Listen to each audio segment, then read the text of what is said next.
Hey guys, today I'll teach how to make a helicopter. And I know this helicopter don't fly, but I will try later to make another one that flies. For that I'm going to use small engines that cost around 3 pounds, and I think it's not very expensive because the engines are very powerful, and I need to buy a battery, very powerful battery. And yeah, I'll try later and I'm going to see what happened. But for now I'm going to teach how to make this version.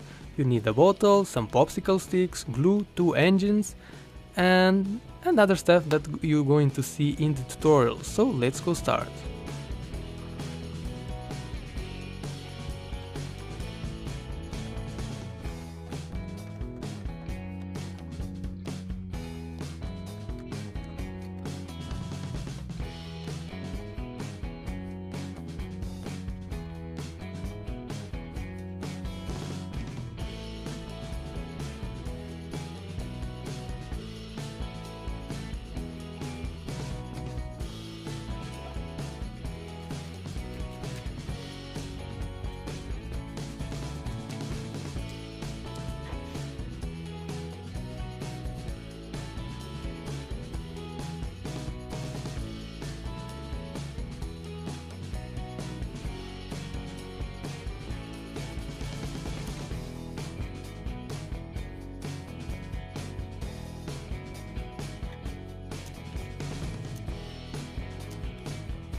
You are in this part of the tutorial, probably you really like to make different stuff like me. And if you have some suggestion what you want to see in this channel, you can leave in the comments and I will try to make some of that stuff later. Yeah, so thanks for watching, bye! Yeah!